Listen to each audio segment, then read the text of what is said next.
नमस्कार विद्यार्थी मित्रांनो, नुकत्याच झालेल्या संयुक्त गट ब पूर्व परीक्षेमध्ये जो पेपर आलेला होता त्या पेपरनं बऱ्याच जणांची झोप उडवलेली आहे. पण याच्यामध्ये काही विद्यार्थी सांगतायत की आम्हाला तो पेपर बऱ्यापैकी गेलेला आहे.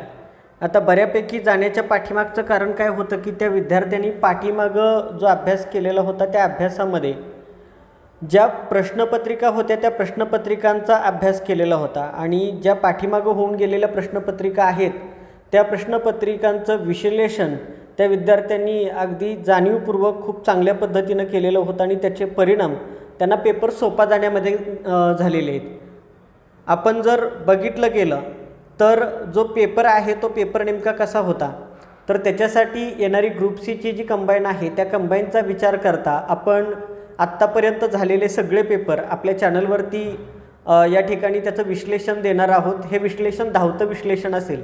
याच्यामध्ये ते प्रश्न का आले होते याची कारणं पण सांगितली जातील. तर आपण पहिला पेपर जो अभ्यासतो आहे दुय्यम निरीक्षक राज्य उत्पादन शुल्क गट क ही पूर्व परीक्षा 2017 साली झालेली होती, त्याचा पेपर आपण अभ्यासतोय.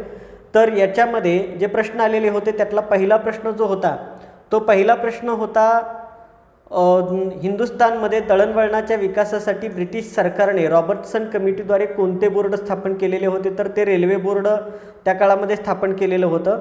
आपल्याला हा प्रश्न येऊन गेलेला आहे आणि आपण याची खूण पण या ठिकाणी केलेली आहे.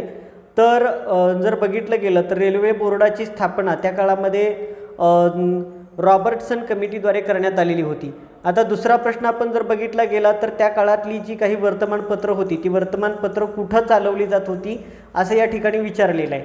तर याच्यामध्ये free press, bulletin, free India, Dinamani आणि सकाळ ही नावं आपल्याला दिसत आहेत. तर दुसऱ्या बाजूला बॉम्बे, मद्रास, कलकत्ता आणि पुणे ही नावं दिसत आहेत. याच्यामध्ये उत्तर सरळ होतं की प्रश्न क्रमांक 2चं उत्तर हे पर्याय क्रमांक 1 होतं.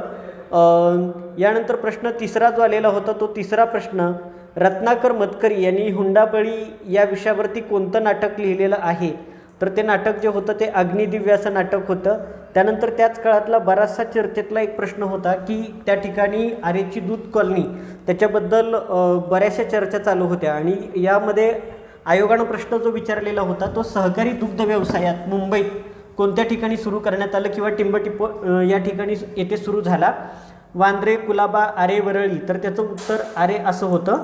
त्यानंतर महाराष्ट्रातील सहकारी खरेदी विक्री संस्था टिंबटिंब या नावाने ओळखल्या जातात, तर त्याचं उत्तर जे आहे ते राज्य सहकारी विपणन संघ असं त्याचं उत्तर विपणन संघ असं त्याचं उत्तर आयोगानं दिलेलं होतं. राज्य विपणन संघाच्या ऐवजी नुसतं विपणन संघ हे त्याचं उत्तर होतं. त्यानंतर 6वा प्रश्न आपण ज्यावेळी बघतोय त्यावेळी 6व्या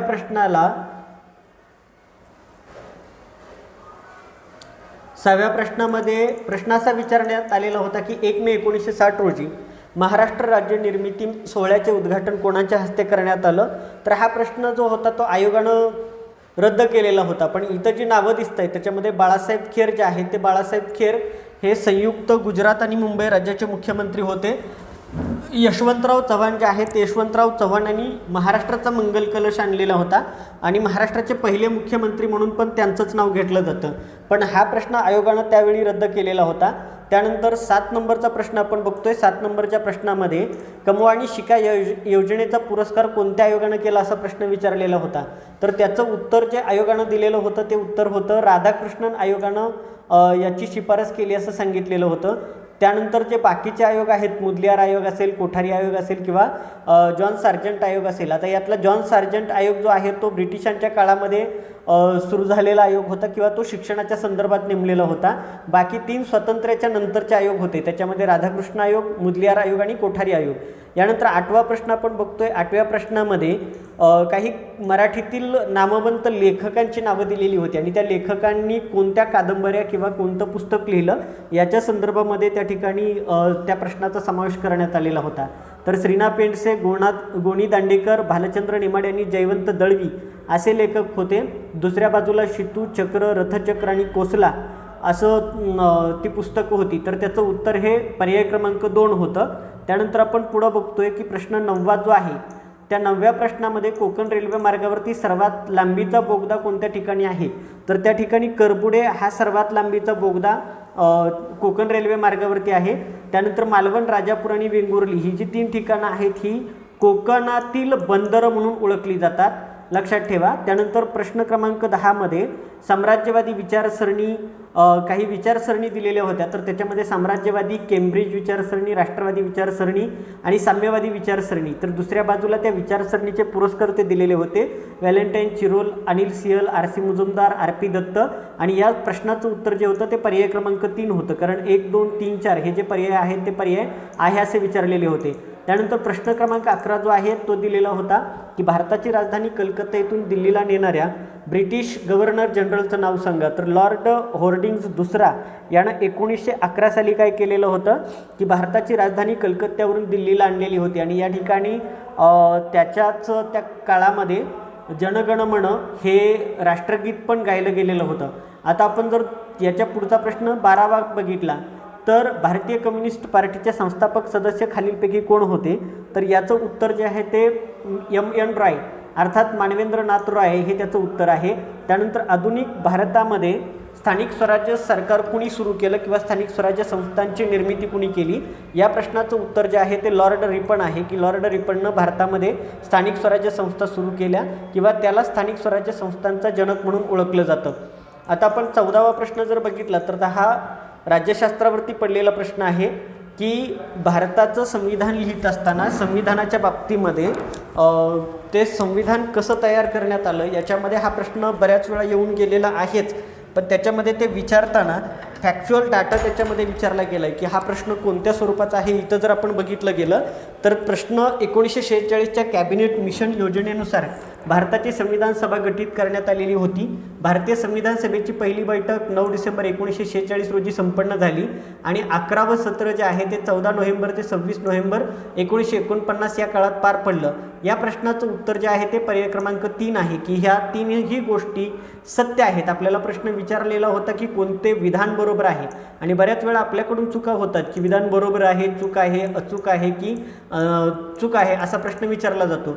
आता खरं तर 15वा प्रश्न जो आहे तो आझाद हिंद फौजेचे संस्थापक कोण होते या प्रश्नाचा जर आपण विचार केला तर याचं उत्तर रासबिहारी होतं, ते सुभाषचंद्र बोसाचं त्याचं उत्तर दिलेलं होतं. आणि रासबिहारी बोस जे आहेत ते रासबिहारी बोस हे आझाद हिंद सेनेचे निमंत्रक होते असंही म्हटलं जातं. आणि कॅप्टन लक्ष्मी सहगल ज्या आहेत त्या झाशीची राणी रेजिमेंटच्या त्या ठिकाणी प्रमुख म्हणून त्यांनी काम केलेलं होतं. सुभाषबाबूंनी त्यांना ती जबाबदारी दिलेली होती. तर हे आपल्याला इथं दिसून येईल. आता जर आपण बघितलं गेलं तर पुढचा प्रश्न जो आहे तो महाराष्ट्र राज्यात सर्वात कमी बाललिंग गुणोत्तर कोणत्या जिल्ह्यात आहे असा एक प्रश्न त्यावेळी विचारलेला होता. एक मुंडे नावाचे डॉक्टर त्या काळात बरेचसे चर्चेत होते आणि त्या डॉक्टरांनी बीड जिल्ह्यामध्ये बऱ्याच गर्भपाताच्या केसेस त्या ठिकाणी झालेल्या होत्या आणि त्याचं उत्तर त्या काळातल्याच करंट अफेअर्सची रिलेटेड बीड असं त्याचं उत्तर येईल. यानंतर आपण पुढचा जर प्रश्न बघितला तर अरबी समुद्रात बॉम्बे हाय हा खनिज तेल व नैसर्गिक वायू उत्खनन प्रकल्प कोणत्या वर्षी सुरू करण्यात आला. आता हा जर प्रश्न बघितला गेला तर हा एका पाठ्यपुस्तकातून घेण्यात आलेला प्रश्न आहे. तर त्याचं उत्तर 3 फेब्रुवारी 1974 असं पर्याय क्रमांक 4चं उत्तर येईल. यानंतर आपण जर 18वा प्रश्न बघितला तर सन 2000 टिंबटिंबपासून महाराष्ट्र सरकारने संत तुकाराम वनग्राम योजना सुरू केली. तर त्याचं उत्तर जे आहे ते 2006 पासून ही योजना सुरू करण्यात आलेली होती. त्यानंतर पुढचा जो प्रश्न आहे, आता जसं कंबाईनच्या परीक्षेला प्रश्न विचारलेला होता की महाराष्ट्रातील नद्यांच्या बाबतीमध्ये, तर त्यावेळी उत्तर महाराष्ट्रातील तापी नदीच्या खोऱ्यात उताराची दिशा पूर्वेकडे आहे, वर्धा वैनगंगा नद्यांनी व्यापलेल्या क्षेत्राचा उतार दक्षिणेकडे आहे आणि उरलेल्या पठारावरील नद्यांनी व्यापलेल्या क्षेत्राचा उतार पूर्वीकडे आहे. हा प्रश्न विचारलेला होता आणि प्रश्नामध्ये विचारण्यात काय आलेलं होतं तर कोणतं विधान चुकीचं आहे. तर या प्रश्नाचा जर विचार करायचा झाला तर या प्रश्नाचा विचार करताना पर्याय क्रमांक 1 म्हणजे अविधान हे चुकीचं आहे हे या ठिकाणी दिसून येईल. यानंतर आपण पुढचा प्रश्न बघतोय, प्रश्न क्रमांक 20. याच्यामध्ये सह्याद्रीमध्ये जे काही घाट आहेत ते घाट आणि त्यांना जोडणारी शहरं अशा जोड्या दिलेल्या होत्या.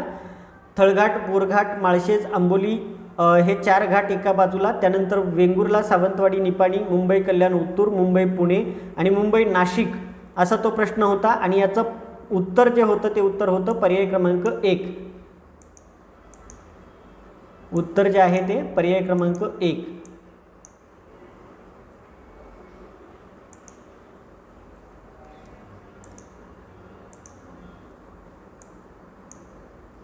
त्यानंतर पुढचा प्रश्न आपण बघतोय, प्रश्न क्रमांक 21.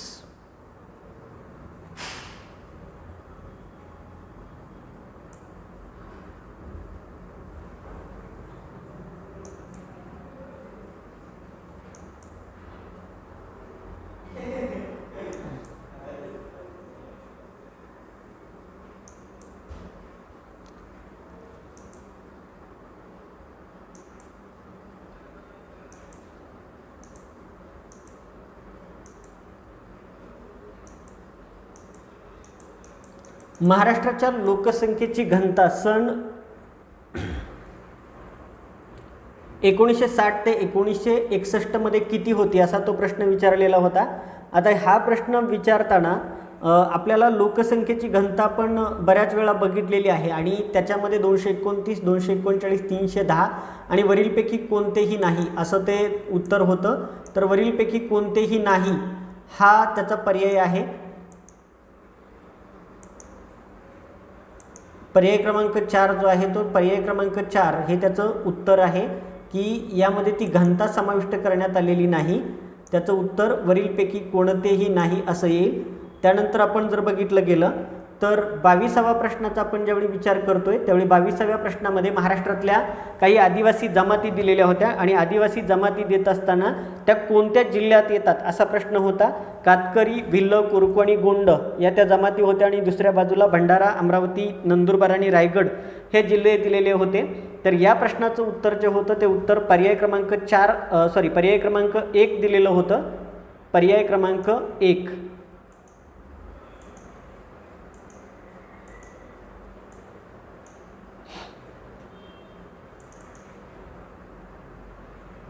त्यानंतर पुढचा प्रश्न जर आपण बघितला गेला, प्रश्न क्रमांक 23. खालील पर्वत शिखरांच्या समुद्र सपाटीपासून असलेल्या त्यांच्या उंचीनुसार उतरता क्रम लावा.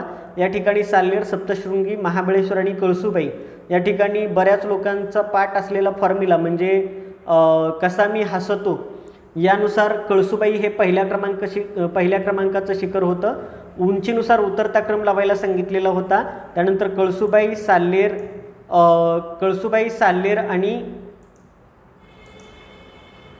कळसूबाई, साल्हेर, महाबळेश्वर आणि सप्तशृंगी असं त्याचं उत्तर पर्याय क्रमांक 2 हे त्याचं उत्तर येईल. यानंतर आपण पुढचा प्रश्न बघतोय. त्या पुढच्या प्रश्नामध्ये प्रश्न क्रमांक 24मध्ये 2011च्या जनगणनेनुसार महाराष्ट्रातील खालील जिल्ह्यांचा लोकसंख्या घनतेच्या आधारावरती चढता क्रम लावा असा तो प्रश्न होता.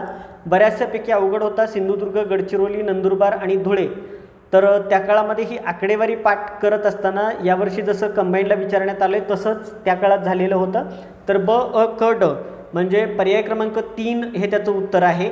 यानंतर 25वा प्रश्न आपण बघतोय. खालीलपैकी कोणती नदी वर्धा नदीची उपनदी आहे असा प्रश्न विचारलेला होता. सिंदफणा, मन्याड, गिरिजा, निरगुडा हे पर्याय आहेत पण याच्यामध्ये निरगुडा हे त्याचं उत्तर आहे. त्यानंतर कोकण विभागातील नद्यांचा उत्तरेकडून दक्षिणेकडे असणारा क्रम लावा असा एक 26वा प्रश्न विचारलेला होता. तर त्याचं जे उत्तर आहे ते आहे पर्याय क्रमांक 4 अ, क, ब, ड म्हणजे पहिली नदी जी आहे ती वैतरणा ही उत्तरेकडे आहे. त्यानंतर येते उल्हास, त्यानंतर येते सावित्री आणि त्यानंतर येते वशिष्ठी. अशा पद्धतीनं या नद्या त्या ठिकाणी त्यांचा क्रम आहे. पुणे जिल्ह्यास एकूण किती जिल्ह्यांच्या सीमा लागून आहेत असा एक प्रश्न त्यावेळी विचारलेला होता. तर 5 जिल्ह्यांच्या सीमा ह्या पुणे जिल्ह्याला लागून आहेत. बऱ्यापैकी कंबाईनच्या लेवलवरती हा पेपर त्या काळात पहिल्यांदाच एक्साईजची परीक्षा झालेली होती म्हणून विचारलेला होता. त्यानंतर डॉक्टर A.R.A. डॉली यांनी पृथ्वीच्या थरांचा बाह्य थरांपासून अंतर्गत थराकडे असणारा योग्य क्रम लावा. म्हणजे आपण जे केंद्रावरण, शिलावरण, दुर्बलावरण आणि मध्यावरण असं म्हणतो तर त्यांचा क्रम लावायला सांगितलेला होता. याचं उत्तर होतं पर्याय क्रमांक 4.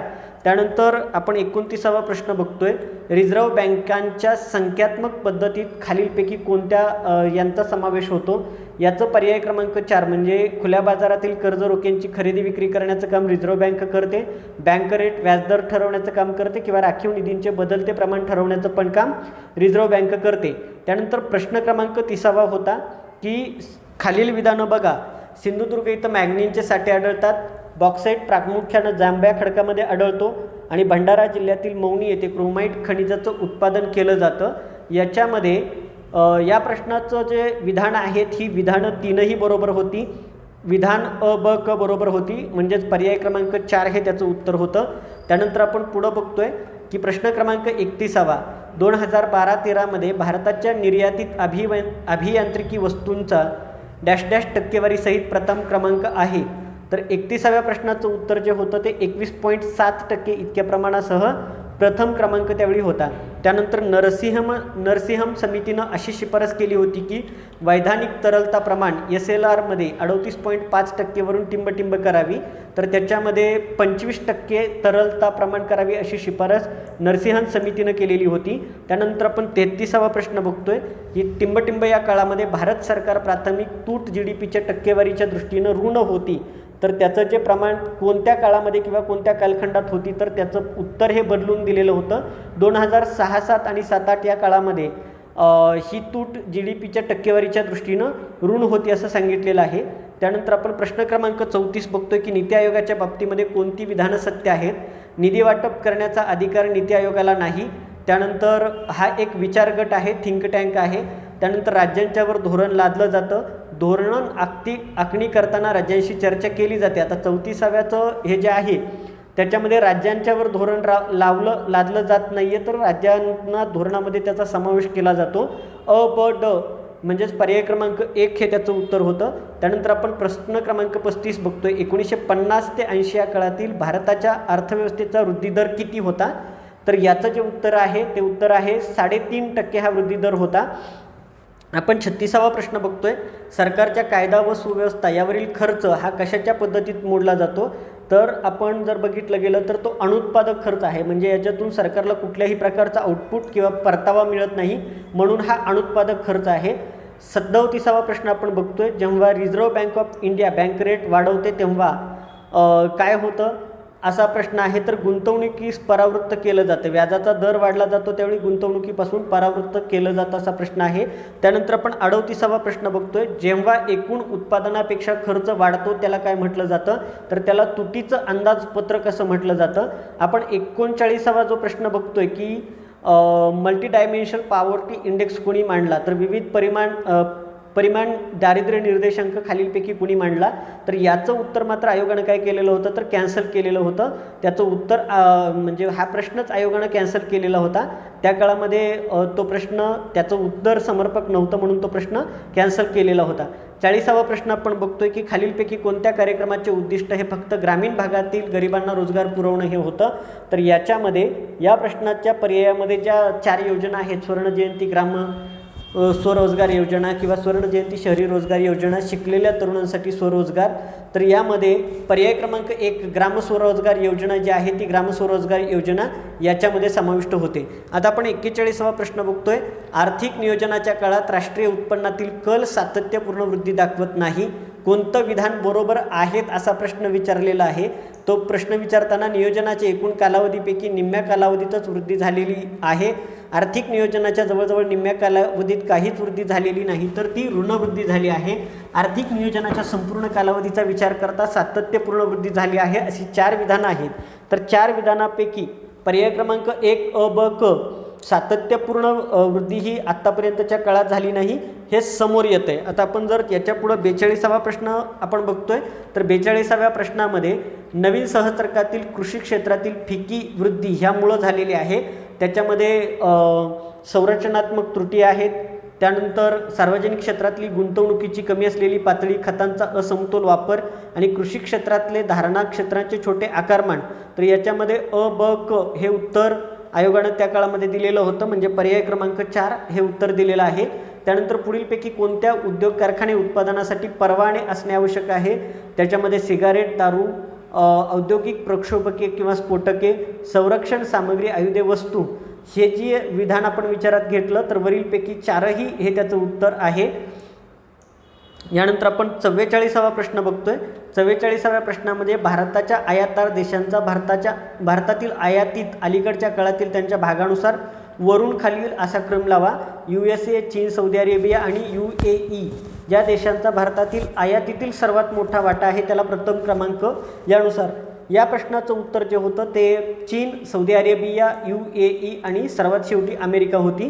त्यानंतर आपण 45वा प्रश्न बघतोय. 45व्या प्रश्नामध्ये भारतातील बँकिंग क्षेत्राच्या संदर्भात पुढीलपैकी कोणत्या राज्याचा वाटा ठेवी जमा करण्यात सर्वात जास्त आहे, तर त्याचं उत्तर जे आहे ते आहे महाराष्ट्र असं उत्तर त्या काळामध्ये होतं.